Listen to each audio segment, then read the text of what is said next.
Hare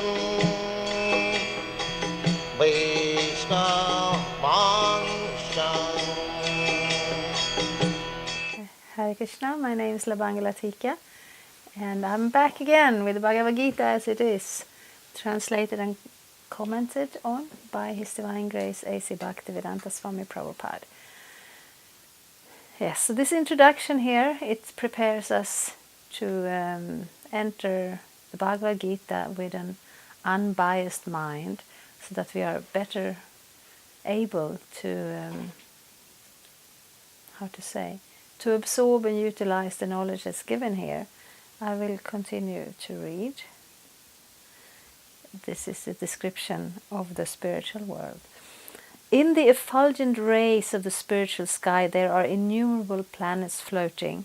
The Brahma-jyoti emanates from the supreme abode Krishna Loka, and the Anandamaya Chinmaya planets, which are not material, float in those rays. The Lord says, Na tad bahasayate suryo na shashanko na pavakaha na gatvana nivartante tadhama paramang mama.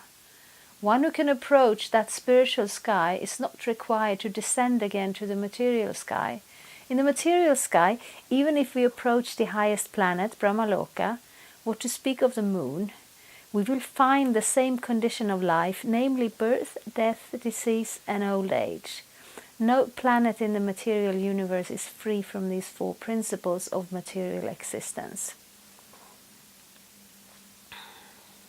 I will continue.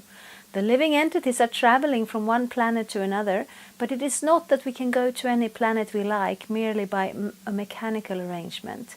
If we decide to go to other planets, there is a process for going there. This is also mentioned. Yanti deva vrata devan pitrin yanti pitri vrataha. No mechanical arrangement is necessary if we want interplanetary travel. The Gita instructs Yanti deva vrata devan. The moon, the sun and higher planets are called Svargaloka. There are three different statuses of planets, higher, middle and lower planetary systems.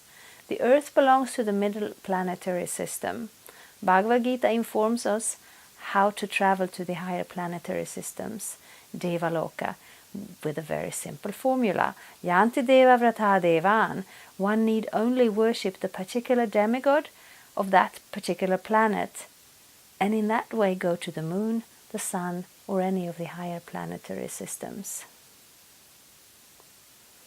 Yes, this is a different view of the universe.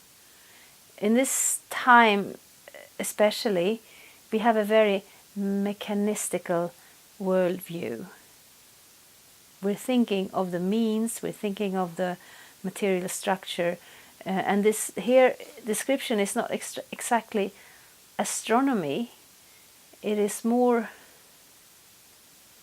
speaking of different levels of consciousness. It's like if I want to go somewhere, I may drive a car, and I may know something of that car. There's a motor, there's a steering wheel. I know that when I press the gas pedal, the motor comes to life and I will move somewhere. I know some of those things and I know how it works. And if I want to go and visit somebody, can drive to another city with my mechanical car by adding petrol to the tank and so on.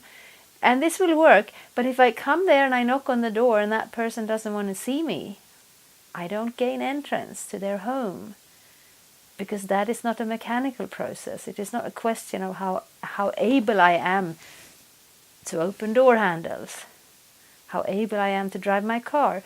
No, it's a question of a relationship. Somebody comes and knocks on my door and I don't know them. Well, I might let them in. I may also not let them in.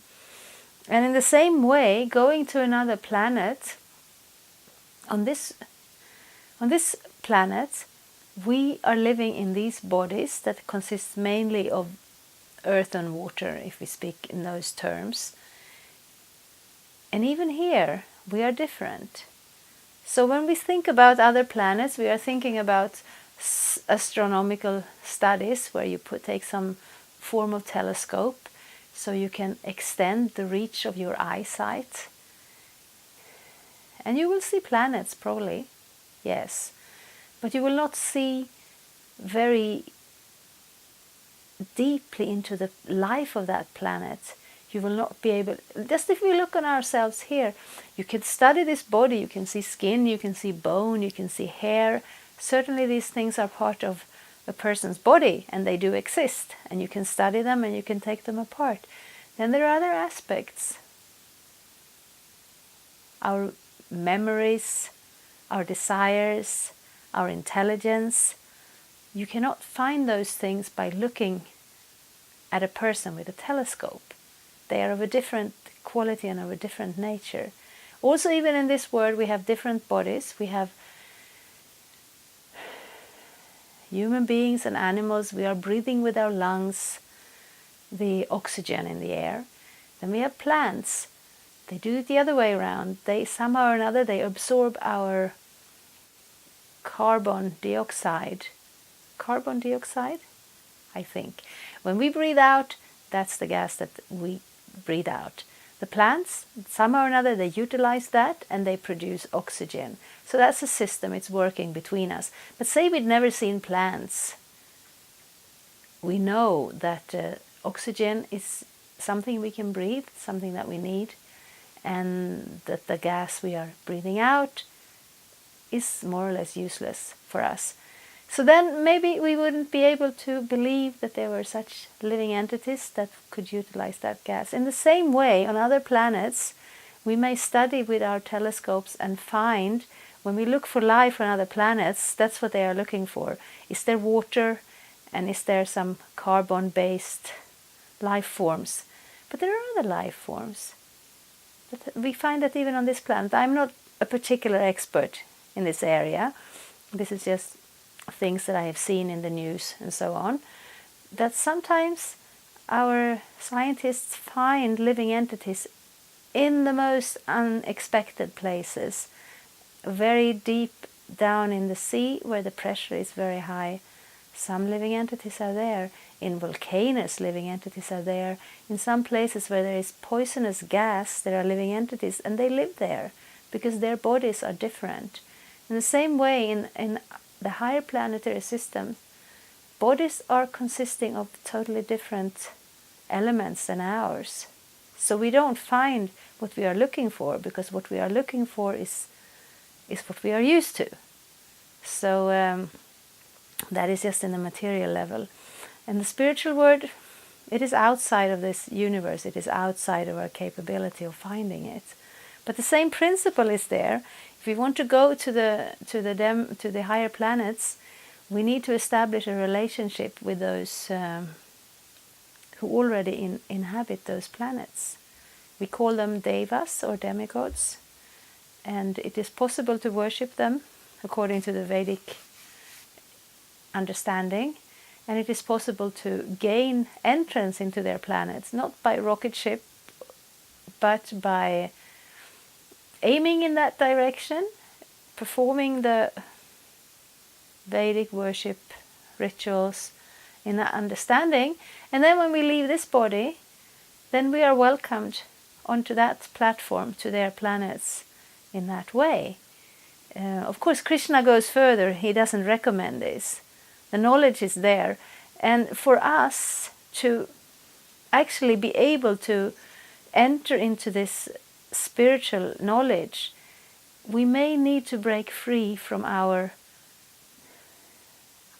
biased mind, our conditioned mind, where we think that which we can see, that which we can measure, that exists.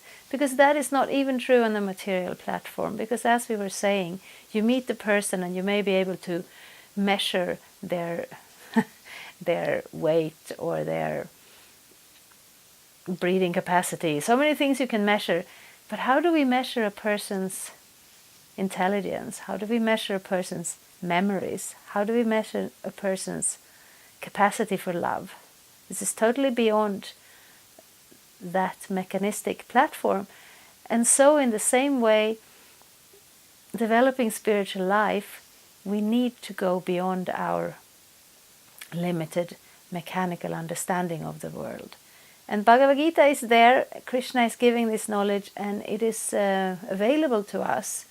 But we may need to do a little work ourselves to break free from this conditioning and this bias that we carry with us from this culture that is, at this present moment, very mechanistical and indeed.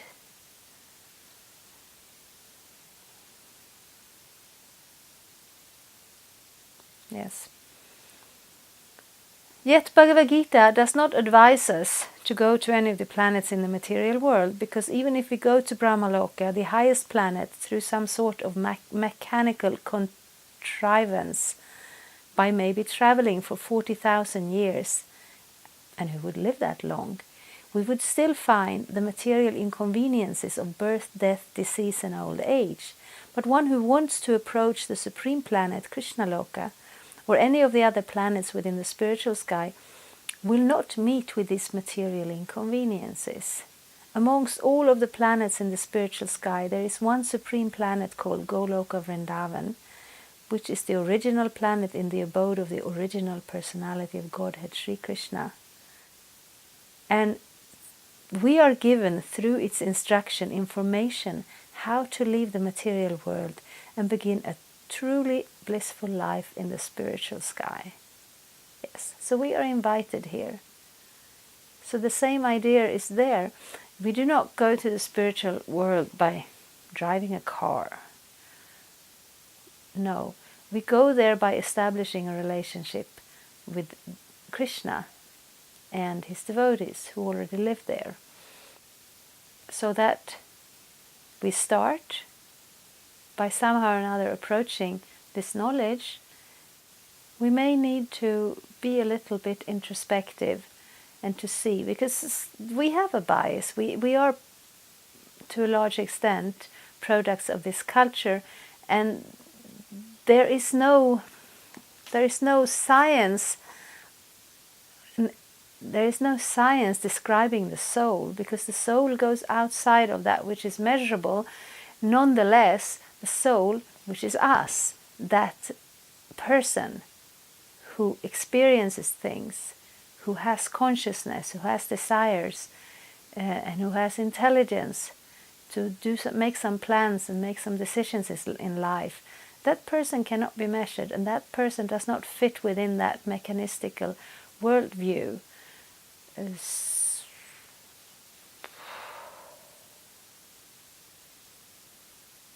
So in this life, we can do the Vedic structured